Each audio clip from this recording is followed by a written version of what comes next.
우린 지난 편을 통해 무당과 점쟁이가 어떻게 점을 치는지에 대해 살펴보았습니다. 무당이나 점쟁이 중에는 가짜나 사이비도 있지만 진짜로 점을 잘 맞추는 이들도 있습니다. 그럼 이들이 어떻게 해서 그렇게 점을 잘 맞추느냐? 그것은 인간의 능력이 아니라 이들을 도와주는 존재가 있기 때문입니다. 우리는 사도행전에서 이것을 볼 수 있지 않습니까? 사도행전 16장에 보면 점치는 여종이 나오는데 이 여종이 어떻게 점을 칩니까? 점치는 귀신의 도움을 받아 여종이 점을 치지 않습니까? 이렇듯 영험한 무당이나 점쟁이가 점을 정확하게 맞출 수 있는 것은 이들이 점치는 영의 도움을 받아 점을 치기 때문입니다. 그렇다면 여러분, 과연 무당은 이런 점치는 영과는 어떻게 접신을 한 것일까요? 또 악한 영은 어떻게 조상이나 죽은 자의 흉내를 내는 것일까요? 이번 시간에는 이에 대해 함께 나누기 원합니다. 여러분, 보통 무당이나 점쟁이에게는 이들이 섬기는 신이 있습니다. 이들은 이것을 몸주라고 부르는데 보통 이들은 신령님이나 장군, 동자와 같은 이름으로 부르기도 합니다. 그럼 여러분, 이들은 과연 어떻게 이런 존재와 접신을 하게 된 것일까요? 여러분, 우리가 사실 귀신과 접신을 하는 것은 생각보다 쉽고 간단합니다. 신학생 때 저에게는 이런 경험이 있습니다. 당시 신학생들 몇 명이 지방에 있는 위자력 교회 학생들을 모아 매년 여름 수련회를 개최하곤 했습니다. 어느 해 수련회를 진행하는데 아이들이 하는 말을 듣게 되었습니다. 당시에는 여고괴담과 같은 공포영화와 분신사바 같은 것이 유행을 하고 있었습니다. 그런데 아이 중 하나가 자기가 실제로 경험한 분신사바에 대해 이야기를 하는 것이었습니다. 이 아이는 분신사바를 하려고 친구들 3명이 손을 잡고 거기에 실을 내려뜨려 그 끝에 반지를 달았답니다. 그러면서 분신사바, 분신사바, 오이떼 구다사이 라는 주문을 반복적으로 외웠답니다.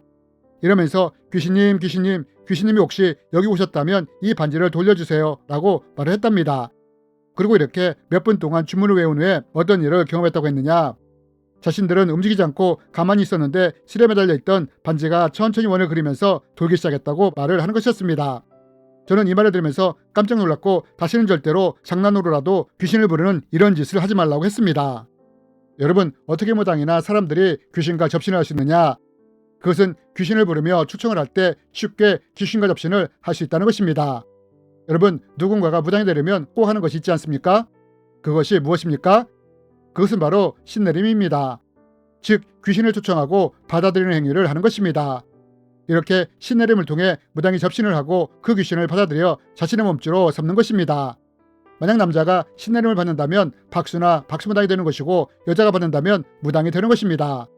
여러분, 이렇게 무당이 귀신과 접신하며 관계를 맺는 것입니다. 그런데 우리가 여기서 알아야 할 것은 이러한 접신은 무당이나 점쟁이에게만 일어나는 일이 아니라는 것입니다. 만약 일반인일지라도 그 사람이 귀신을 숭배하게 될 때 이때 귀신과 접신이 될 수 있다는 것입니다. 저는 여러 영상들을 통해서 악한 영이 어떻게 침투해 들어올 수 있는지에 대해 말씀을 드렸습니다. 악한 영은 누군가가 계속해서 죄의 영향력 아래 있다면 이 죄의 통로를 통해 악한 영이 침투해 들어갈 수 있다고 말씀을 드렸습니다. 또 누군가에게 해결되지 않은 상처가 있는데 이것이 쓴뿌리가 되었다면 또한 악한 영은 이 상처의 통로를 통해 침투해 들어갈 수 있다고 말씀을 드렸습니다. 그런데 또 어느 때 악한 영이 사람 안에 침투해 들어갈 수 있느냐? 우리가 우상을 숭배하거나 사탄적인 것을 가까이 할 때 이 숭배 통로를 통해서도 악한 영이 침투해 들어갈 수 있다는 것입니다. 여러분, 숭배라는 것이 무엇입니까? 무엇인가를 섬긴다는 것이 아닙니까? 이렇듯 우리가 우상을 섬기며 숭배할 때 사탄적인 것을 가까이 할 때 악한 영이 이러한 통로를 통해 침투해 들어갈 수 있다는 것입니다. 여러분, 무당이 신내림을 받을 때 어떻게 합니까? 귀신을 부르며 초청하며 받아들이지 않습니까? 이렇듯 누군가가 우상을 숭배할 때 사탄적인 것을 가까이 할 때 이와 같은 일이 일어날 수 있다는 것입니다. 저는 지난 영상을 통해 아버지 제사상에서 어떤 일이 일어나는지에 대해 말씀을 드렸습니다. 여러분, 저희 아버지의 49제 제사 때 귀신은 마치 아버지의 홀령처럼 가장하여 어머니에게 접신하여 자신을 나타냈습니다. 그러면 여러분, 귀신이 어떻게 자신을 이렇게 드러낼 수 있었느냐? 그것은 우리가 제사를 통해 죽은 자를 섬기는 숭배 행위를 하고 있었기 때문입니다. 여러분, 이러한 행위가 귀신을 부르는 것입니다. 이런 이유로 사도 바울이 제사를 통해 귀신과 교제하는 자가 되지 말라고 말을 한 것입니다. 여러분, 이렇듯 우리가 우상을 숭배하거나 사탄적인 것을 가까이 할 때 앞에서 아이들의 예처럼 분신사바와 같이 귀신을 부르는 행동을 할 때 우리가 귀신과 접신이 될 수 있다는 것입니다. 이러한 것을 통해 악한 영이 침투해 들어올 수 있다는 것입니다.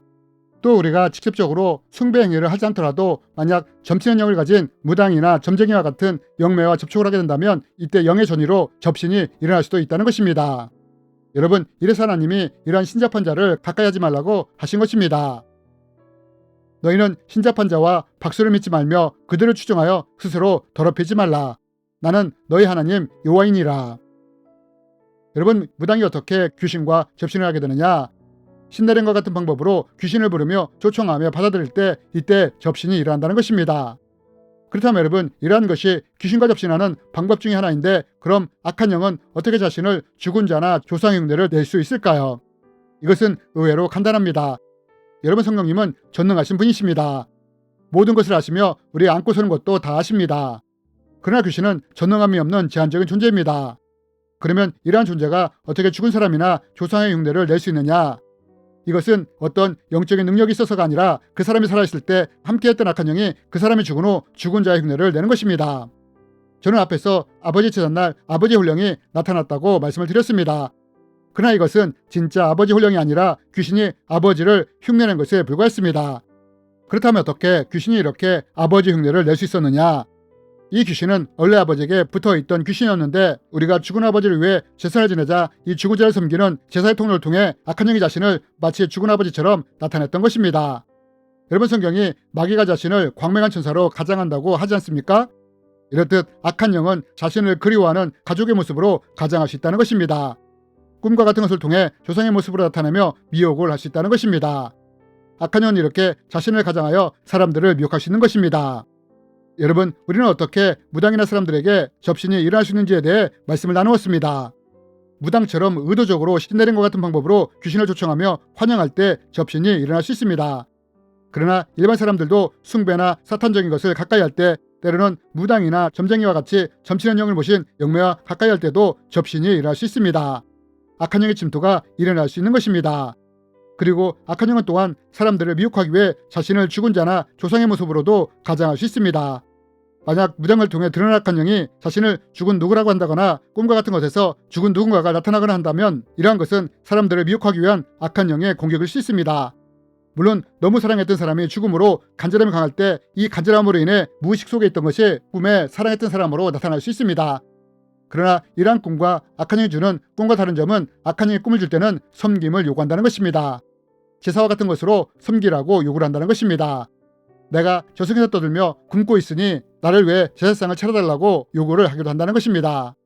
여러분, 악한 영은 이런 식으로 우리를 미혹하며 유혹하며 묶는 것입니다. 그러므로 여러분, 우리는 이제 이러한 것들을 알므로 악한 영에 미혹되는 것이 아니라 오히려 하나님께 더 가까이 가는 우리들이 되었으면 좋겠습니다. 주님의 이름으로 여러분을 축복합니다.